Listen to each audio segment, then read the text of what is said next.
सामने वाला बोलता है मुझे बस जुगालना है। हाँ, अब इस अमामा शरीफ बांधना सुन्नत है।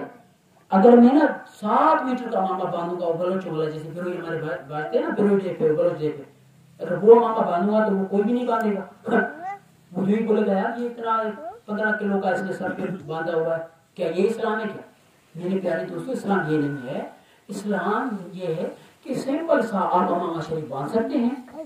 ये इसलिए सुन्नत है कि जिब्रील अलैहिस्सलाम जब भी आका सल्लल्लाहु के पास तशरीफ लाते थे तो उसी तरह अमामा बांध के आते थे। तो नबी सल्लल्लाहु अलैहि वसल्लम ने पसंद फरमाया और आप बांध रहे थे तो सहाबा किराम ने बांधना शुरू कर दिया। ये इस तरह सुन्नत बन गया। आप बांधे ठीक है, नहीं बांधते नो प्रॉब्लम। टोपी पहन के नमाज पढ़ सकते हैं, ठीक है। टोपी नहीं पहन के बगैर टोपी से नमाज पढ़ सकते हैं, नमाज हो जाता है, नो प्रॉब्लम। तो ये सारे हमारे लिए इस्लाम हमें आसानगी बता रहा है कि अल्लाह की तरफ आओ और ये आसान आसान रास्ते हैं, यूज करते हुए आओ।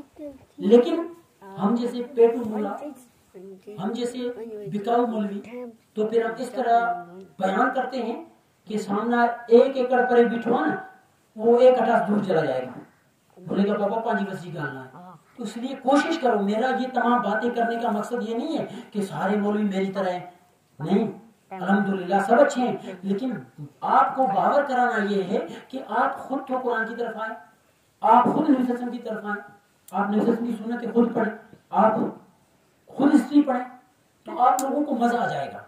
कुरान शरीफ आप तर्जुमे पढ़ेंगे ना, वैसे आप अरबी में पढ़ते हैं, आपको लिज़्ज़त आता होगा, सुकून आता होगा। लेकिन मेरा एक बात आप मान लें, आप अगर कुरान शरीफ अरबी में बेशक 1 मरतबा पढ़ लें, 2 मरतबा पढ़ लें, दिल चाहे तेरा बार बार छोड़ लें, लेकिन 1 मरतबा बिस्मिल्लाहिर्रहमानिर्रहीम की बे से शुरू करें, सूरतुन नास की आखिरी नास के जो सीन है वहां तक 1 मरतबा जिंदगी में जरूर उसका तर्जमा पढ़े।